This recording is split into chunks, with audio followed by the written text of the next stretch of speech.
श्रुतिस्मृतिपुराणानाम् आलयं करुणालयं नमामि भगवत्पाद शंकरं लोकशंकरम्। अज्ञानां जाह्नवीतीर्थं विद्यातीर्थं विवेकिनां सर्वेषां सुखदं तीर्थं भारतीतीर्थमाश्रये।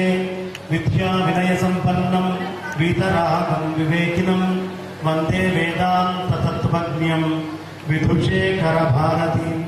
अंदरू చెప్పండమ్మ పెద్దగా కృష్ణాయ యాదవేంద్రాయ జ్ఞానముద్రాయ యోగినే నాథాయ రుక్మిణీశాయ నమో వేదాంత వేదినే। शिव शिवेति शिवेति शिवेति वा भव भवेति भवेति भवेति वा हर हरेति हरेति हरेति वा भज मनः शिवमेव निरंतरं। సభాకల్పతరం వందే చాలా విశేషమైనటువంటి మాసం కార్తీక మాసం। ఈ కార్తీక మాసం అనగానే అయ్యవారి కంటే కూడా అమ్మవారి యొక్క అనుగ్రహం ఎక్కువ ఉండేటటువంటి మాసం। శరదృతువు అమ్మకి చాలా ఇష్టమైనటువంటి మాసం, అందుకనే ఆశ్వీజం మొదలగానే నవరాత్రులతో ఆరంభం చేసుకుంటాం। అదే శరదృతువులో పరమేశ్వరుణ్ణి కూడా అదే శక్తితో మనం అందరం కొలుస్తూ ఉంటాం। ఈ అమ్మవారికి ఎందుకు ప్రీతి అంటే స్వామివారు సూర్యనారాయణ మూర్తి అయితే అమ్మవారు చంద్ర పరమాత్మ, చంద్రుడు అమ్మవారు। అందుకని అమ్మవారి యొక్క విద్యని చంద్ర విద్య అని పిలుస్తుంది। ఆ అమ్మవారి విద్య చంద్ర విద్య। ఈ చంద్రుడు బాగా భూమికి దగ్గరగా వచ్చి అమృతతుల్యమైనటువంటి కిరణాలని అందించేటటువంటి మహత్తరమైనటువంటి మాసం ఈ మాసం। ఈ మాసంలో నక్తం అంటాం, అంటే రాత్రి। ఈ నక్తం అనే దాని నుంచే ఇంగ్లీష్ వాడి యొక్క నైట్ అనే శబ్దం వచ్చింది। నిక్తే అనే సంస్కృతంలో ఉండేటటువంటి ధాతువు నుంచి ఆ KNIGHT నిక్తే నైట్ అనేటటువంటి శబ్దాన్ని వాళ్ళు తీసుకున్నారు। కాబట్టి అలాంటి ఈ నక్తము రాత్రి కూడా భోజనం చేయటం ఎందుకు అంటే మనం తిన్నటువంటి అన్నము రాత్రి చంద్రుడి యొక్క కిరణాల వల్ల అరిగితే చాలా విశేషము అని పెద్దలు చెప్తూ ఉన్నారు। అందుకని నక్తము అనేటటువంటిది ఆచరించడం కానీ, లేదు చంద్రుడు పైన ఆకాశంలో ఉండగా నక్షత్రాలు ఉండగా మనం అందరము కూడా స్నానం ఆచరించడం। ఆ నీళ్లలో చంద్రశక్తి నక్షత్ర శక్తి ఉన్నటువంటి సమయంలో ఎలాంటిదయ్యా అంటే మానస సరోవరంలో రాత్రి 2:30 వెళ్తే 2 నక్షత్రాలు కలిసి మానస సరోవరంలో వస్తే ఏ ఫలితమైతే వస్తుందో, అది చూసిన వాడికి ఏ ఫలితమో, ఆ స్నానం చేసిన వాడికి ఏ ఫలితమో, కార్తీక మాసంలో బ్రాహ్మీ ముహూర్తం నందు స్నానం ఆచరించినటువంటి వాడికి అలాంటి పుణ్యం ఉంటుంది। ఇలాంటి మహత్తరమైనటువంటి మాసములో ఇంతమంది బ్రాహ్మణోత్తములు ఒక దగ్గర ఉండడం, బ్రాహ్మణో మమ దేవత అంటారు। సాక్షాత్తు దేవతా స్వరూపాన్ని ఈ వేదికగా ఏర్పాటు చేసినటువంటి బ్రాహ్మణ సంక్షేమ వేదికకి మన బాలా శ్రీనివాస్ గారిని ఒక్కసారి గట్టిగా అందరి కరపాలతో ఆనందాన్ని తెలియపడుతున్నాం గట్టిగా। ఏం ప్రత్యేకంగా నేను బాలా శ్రీనివాస్ గారు అని చెప్పాను అంటే 5 సంవత్సరాల నుంచి వారు ఆచరిస్తున్నటువంటి కార్యక్రమాలన్నిటికీ నేను వారు చెప్పినట్టు ప్రత్యక్ష సాక్షి। ఒక్క రంగం కాదు, బ్రాహ్మణులు ఏమంటే మేము లీగల్ డిపార్ట్మెంట్ అండి, ఇంకో పక్కనే భాస్కర్ రావు గారు పెద్దలు ఉన్నారు, జుడిషియల్ వాళ్ళవండి, అందరు జుడిషియల్ వాళ్ళని తీసుకొచ్చే వృత్తిలో ఉన్నటువంటి అందరినీ ఒకసారి తీసుకొని వచ్చి ఈ సంస్థ తరఫున చక్కగా అందరినీ కూడా సత్కరించుకోండి। ఏమంటే మేము సామాజిక కార్యక్రమాల్లో చాలా వేగంగా ముందుండి దూకుడుగా ఏదైనా చేయగలం అంటే మంగపతి రావు గారు లాంటి వాళ్ళందరినీ తీసుకొని వచ్చి కూర్చోబెట్టి ఏకధాటిన వాళ్ళందరికీ సన్మానం చేయడం, తీసుకొని వచ్చి సన్మానం చేశారు। ఏమంటే మేము అర్చకులం అంటే భారతదేశంలో మనకి జ్యోతిర్లింగాలు, శక్తిపీఠాలు, ఇది అది అని తేడా లేదు. ఆంధ్ర రాష్ట్రంలో ఉండేటటువంటి ప్రముఖమైనటువంటి అన్ని క్షేత్రాలు, తెలంగాణలో ఉండే ప్రముఖమైన క్షేత్రాలు, అన్ని చోట్ల నుంచి అర్చకుల్ని తీసుకొచ్చి వాళ్ళందరినీ కూడా సత్కరించుకోవడం. ఇక భవిష్యత్తు అవసరమైనటువంటి అనేక మంది కళాకారులకి ఇక్కడ అవకాశం ఇవ్వడం, వాళ్ళకి స్ఫూర్తిగా అనేకమైనటువంటి కార్యక్రమాలని ఇక్కడి నుంచి నిర్వహిస్తూ, ఏర్పాట్లు చేస్తూ, దానికి తగ్గటువంటి అనేకమైన పనులు. అందులో భాగంగా మన సంగీత విద్యలో గిన్నిస్ రికార్డుని పొంది 72 మేళకర్త రాగాల్ని ఒక్కటే బుక్కలో అతి తేలిగ్గా పాడుకునేటటువంటి ఏర్పాటు చేసినటువంటి మా స్వర వీణాపాణి గారు గట్టిగా ప్రముఖులందరికీ కడతారు. వీళ్ళందరూ మన ఒక్కొక్క రంగంలో ఒక్కొక్క ప్రముఖులు. నరసింహాచార్య వారు ఇప్పుడు సాయంత్రం అయితే మళ్ళీ గుడికి వెళ్ళి చేయాలి. అలాంటి వారిని అదే మేము ఐఆర్ఎస్ రవ్వండి, ఐఏఎస్ రవ్వండి, లేదు జాయింట్ కమిషనర్ లాంటి మంచి అత్యున్నతమైన పొజిషన్ లో ఉన్నామండి, అయ్యా మీరు రావాలి, కృష్ణ కౌండిన్య గారు, ఎల్వి సుబ్రహ్మణ్యం గారు, మా రామకిషన్ రావు గారు అని వాళ్ళందరినీ తీసుకొని వచ్చి వాళ్ళందరినీ ఒకటే వేదిక మీద సత్కరించడం. అసలు ఈ రంగము ఆ రంగము అనే భేదం లేకుండా అన్ని రంగాలకు సంబంధించినటువంటి ప్రముఖులని, వ్యాపారవేత్తల్లో ప్రముఖులుంటే వ్యాపారవేత్తలందరినీ కూడా తీసుకొని వచ్చి సత్కరించడం. ఇలా పెద్ద స్థాయిలో ఉండేటటువంటి వాళ్ళని తీసుకొచ్చి సత్కరించి అక్కడికి ఆపకుండా వాళ్ళందరినీ మళ్ళీ అవసరం ఉండేటటువంటి ఈ రంగాన్ని ఆ రంగాన్ని అన్నిటినీ కనెక్ట్ చేయడం. బ్రాహ్మడు ఏం చేయాలండి? ఎప్పుడైనా సమస్య వస్తే ఒక గ్రంథం కాదు, 10 గ్రంథాలని తిరిగేసి, ఇది వరకు ఏదైనా ప్రశ్న ఉండి పెద్దల దగ్గరికి వెళ్తే వాళ్ళు 10 గ్రంథాలు తీసి ఆ మూల నుంచి ఈ మూల దాకా చూసి నాయనా దీనికి ఇది మార్గం అని చెప్పేవాడు.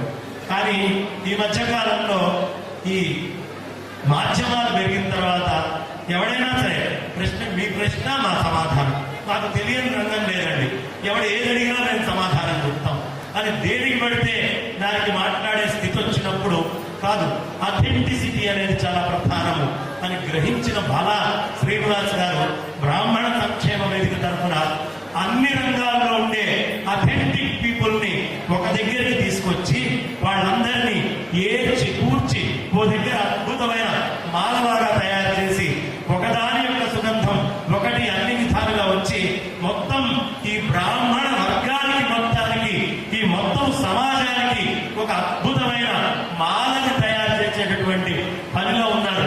కాబట్టి అలాంటి మహత్తరమైన పని చేస్తున్నారు. ఇక బ్రాహ్మణుల మీద అనేకమైనటువంటి ఆరోపణలు నేను వాదన చేసేటప్పుడు టీవీ ఛానల్స్ లో కంచె ఎల్లయ్య కానివ్వండి, రమేష్, గోగినేని బాబు, ఇలా ఇంకా చాలా మంది ఉన్నారు, ఒకరిద్దరు కాదు. వీళ్ళందరూ మాట్లాడేటప్పుడు నన్ను అడిగారు, బ్రాహ్మణులని మీరు విద్యనిచ్చి దూరం చేశారు అన్నాడు. ఓ బాగుందండి, సరే ఏ విద్యనిచ్చి దూరం చేశారండి అని అడిగారు. వేద విద్య నుంచి. ఓ వేదం గొప్ప విద్య అని మీరు ఒప్పుకున్నారా? అబ్బే వేదంలో ఏం లేదండి అంటారు. అరే వేదంలో ఏం లేదు అని నువ్వే అంటున్నావు, విద్య నుంచి దూరం చేశారంటున్నావు. బ్రాహ్మణుడు త్యాగం చేశాడు, విద్యని మిగతా అన్ని కులాలని ఇచ్చేశాడు. ఇవాటి రోజున విద్య అంటే ఏమిటండి? ఓ చెప్పు చేస్తే విద్య, ఓ వాయులీనం చేస్తే విద్య, ఒక బండి తయారు చేస్తే విద్య, ఓ నగ తయారు చేస్తే విద్య. యూనివర్సిటీస్ లో ఇప్పుడు చెప్పేటటువంటి చదువైనటువంటి విద్య అనేది ఏదేది ఉందో కనిపించేటటువంటి విద్య మొత్తం బ్రాహ్మణుడు తాను వేదము నుంచి గ్రహించి సమాజంలో మిగతా అందరికీ పంచిచ్చాడండి. ఒకవేళ బ్రాహ్మణవాదం అంటే ఈ విద్యని మొత్తాన్ని బ్రాహ్మణే అందరికీ కూడా అందించినటువంటి వాడు. మీ మాట ప్రకారము ఇప్పుడు చెప్పండి, కనిపించేటటువంటి విద్య మొత్తము మిగతా అన్ని కులాల్లో ఉంది కదా, బ్రాహ్మణ దగ్గర ఏముందయ్యా అంటే కనిపించినటువంటి దాన్ని ఏదైతే చర్మచక్షువులు చూడలేవో, ఏది మిగతా అన్ని చోట్ల అందదో ఆ విద్యని బ్రాహ్మణుడు తన దగ్గర ఉంచుకొని ఉపాసనగా నిత్యము చేసేవాడు. ఇప్పుడు చెప్పండి, కనిపించని విద్య వీడి దగ్గర ఉంచుకున్నాడు, కనిపించే విద్య మొత్తము సమాజానికి ఇచ్చాడు. ఇచ్చాడా ఇవ్వలేదా? ఇదే ప్రశ్న నేను అడిగింది. ఇప్పుడు చెప్పండి, మీరు అనుకునేటటువంటి విద్యలో మిగతా అన్ని కులాల వాళ్ళు ఉన్నారు కదండి, విద్య నుంచి దూరం ఉన్నవాడు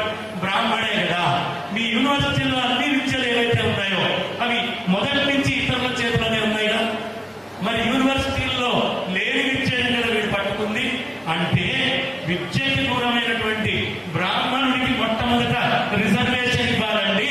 విద్యకి మీరనుకుండే విద్యకి, ఇవాళ బతకడానికి అవసరమైనటువంటి మీరనుకుండే విద్యకి దూరంగా ఉన్నవాడు బ్రాహ్మణుడు అని నేను వాళ్ళతోటి ముక్తకంఠంతో వాదన చేసి ఏ విధంగానూ ఇక మనం సమాధానం చెప్పలేమురా. ఎందుకంటే కనిపించని గ్రహాలు, నవగ్రహాలు ఎక్కడున్నాయండి? కుజుడు రక్తవర్ణం, ఎవడు చెప్పాడు రక్తవర్ణం కుజుడని? వీళ్ళకి బుధుడి యొక్క వర్ణం ఎవడు చెప్పాడండి? ఎక్కడో ఉండే శనిగ్రహం కొంచెం నల్లగా ఉంటుంది, చీకటిగా, కాంతి దూరం తేడా అని ఎవడు చెప్పాడండి? పుష్కరం 12 ఏళ్లకు ఒకసారి వస్తుంది, బృహస్పతి 12 ఏళ్లు సూర్యుడి చుట్టూ తిరుగుతాడు అని ఏ గెలీలియో టెలిస్కోప్ కనుక్కున్నప్పుడు చెప్పారండి. ఎవడు కనుక్కోకపోతే వేల సంవత్సరాల క్రితం ఏది ఇతరుల కంటికి కనిపించదో అదంతా చూసి చెప్పినటువంటి మహాత్మ్యమైనటువంటి సత్తా ఉన్నటువంటి, ఇతరులు దర్శించలేనటువంటిది దర్శించి చెప్పగలిగేటటువంటి మహత్తరమైనటువంటి జాతి ఈ బ్రాహ్మణ జాతి. దానికి గర్వించాలి మనం. అలాంటి ఈ జాతిలో బ్రాహ్మణానాం అనేకత్వం అని ఉంది. కానీ బ్రాహ్మణానాం అనేకత్వం అనే మాట నిజమే, కానీ అందులో కూడా ఏకత్వం ఉంటుంది. ఎలా అంటే రాక్షస మంత్రి నందులని తీసుకొని వెళ్ళాడు, చాణక్యుడు చంద్రగుప్తుడిని తీసుకెళ్ళాడు. ఈ ఇద్దరు రాజ్యం అనే దానికోసమే ఏకత్వం మీదే పనిచేశారు. మొత్తం యుద్ధం ముగిసిన తర్వాత ఆ చాణక్యుడు ఈ రాక్షస మంత్రినే తీసుకొచ్చి ఈ చంద్రగుప్తుడికి నువ్వే మంత్రిని కావాలి అంటే అతని యొక్క తెలివి యొక్క విషయంలో ఏకత్వం ఉంది, కానీ సమాజంలో ఉండే ఇతర విషయాల్లో అభిప్రాయ భేదం ఉంది. కాబట్టి బ్రాహ్మణాల అనేకత్వం ఎక్కడైనా ఉండనివ్వండి, కానీ సమర్థత ఏమిటి, ధర్మం ఏమిటి, రక్షణ ఎక్కడ చేయాలి అనేటటువంటి దాంట్లో ఏకత్వం ఉండాలి. ఈ వేదిక మీద ఉండేటటువంటి అనేక మంది పెద్దలు, అందరి పేర్లు ఇప్పుడు నేను తీసుకోలేను, ఎందుకంటే అదొక అష్టోత్తర శతము సహస్రం అవుతుంది. చిన్న ఉన్నా పెద్ద ఉన్నా అందరూ కూడా ఒక్కొక్క రంగంలో నిష్ణాతులు. మీ అందరి యొక్క విద్యకి, మీ అందరి తపస్సుకి, మీ యొక్క ఆ ఋషుల పరంపరలో ఉండే ఆ ఋషులకి, మహాత్ములకి అందరికీ కూడా నమస్కరిస్తూ నాకు ఉన్నటువంటి సమయం కొంచెం కొద్దిగా, నేను హన్మకొండలో శతచండీ యాగం జరుగుతోంది, అక్కడ ఉపన్యాసానికి వస్తాను అని మాట ఇచ్చారు. కాబట్టి అది కూడా ప్రధానమే, ఇది కూడా ప్రధానమే. వైదిక ధర్మంలో ఎక్కడ ఉన్నా మనం ముందుండి చేయాలి అనే ఉద్దేశంతో మా బాలా శ్రీనివాస్ గారి అనుమతి నేను చాలా ముందుగా కోరుకున్నాను. ఆ అనుమతి ప్రకారం మీ అందరి యొక్క అనుమతితో నేను ప్రస్తుతం నా వాడికి విరామాన్ని ఇచ్చి ఇక్కడి నుంచి సెలవు తీసుకొని వెళ్లే ప్రయత్నంలో ఉంటానని చెప్తూ అందరికీ నమస్కరిస్తూ ఈ సభని ఆత్మస్వరూపంగా భావిస్తూ నా వాడికి విరామాన్ని ఇస్తున్నాను. స్వస్తి.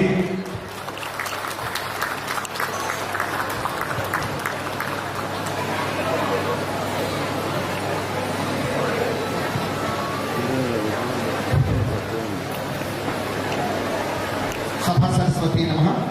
ఇప్పుడు మన ముందు ఇద్దరు ప్రఖ్యాత విద్వాంసులు ఉన్నారు. సంగీతంలో ప్రపంచ ప్రఖ్యాతిగా గిన్నిస్ రికార్డు సాధించిన శ్రీ వీణాపాణి గారు, మిథునం సినిమా మ్యూజిక్ డైరెక్టర్గా సుపరిచితులు. అలాగే శ్రీ కూచి గారు, టీటీడీ చిత్రగానంపై ప్రపంచ వరల్డ్ రికార్డ్ హోల్డర్ కూడా ఆయన.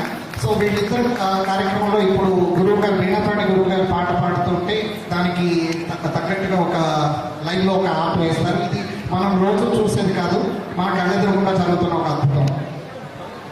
శ్రీ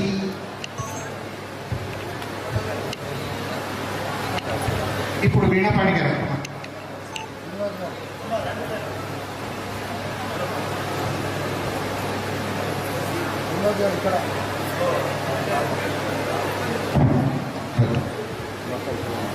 శ్రీ మహాసరస్వతి నమః.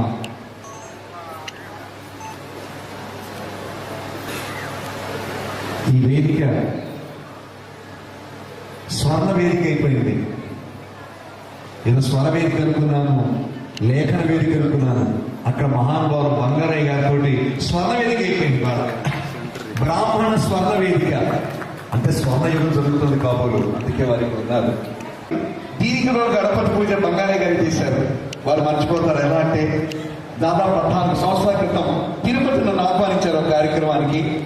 ఆ తిరుపతి కార్యక్రమానికి వెళ్ళి స్వామి దర్శనం చేయించారు. అయిపోయిన తర్వాత అక్కడి నుంచే నేను మంగళంపల్లి గారి దగ్గరికి వెళ్ళాను. ఆ రోజు రాత్రి మీకు చెప్పారు. అది మొదట ఆయన ఆశీస్సులు మంగళంపల్లి గారు ఆ రోజు Guinness book of world record వస్తుందని వారు పాడారు. గణపతి గురించి చేసినటువంటి స్వామి అభిషేకం చూపించారు. నీ ఆధార్ కార్డు ఉందన్నారు. ఎందుకండి అన్నా, నన్ను తీసుకెళ్లి గంట సేపు స్వామి దగ్గర నుంచోబెట్టేసి అభిషేక దర్శనం చేయించారు. అది జీవితంలో మర్చిపోలేదు అనుకుంది బంగారయ్య గారు.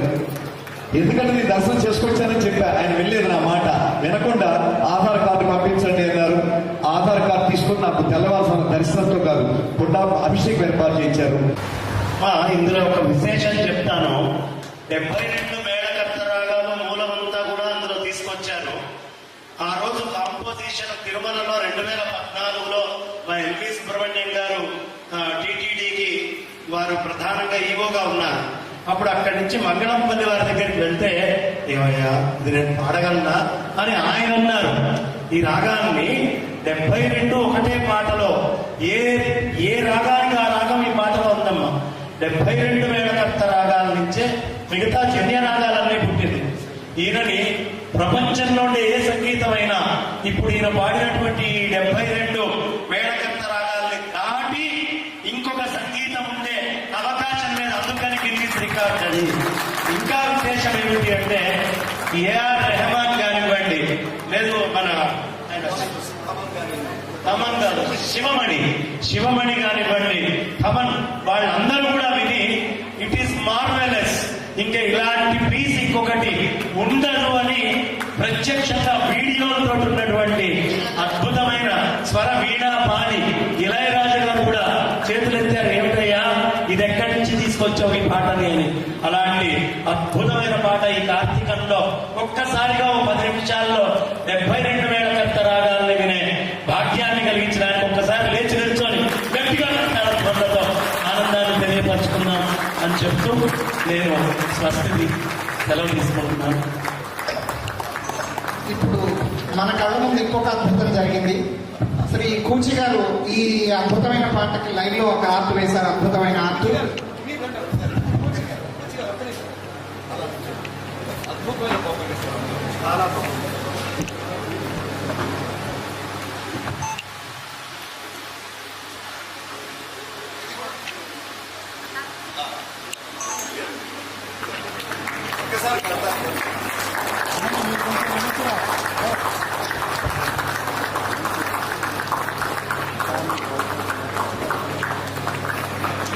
వీణాపాడు గారి పాడిన ఈ పాటని లో ఉన్న గీతా సారాంగ్ పాట మొత్తం భావం అంతా ఈ బొమ్మలో వచ్చేలాగా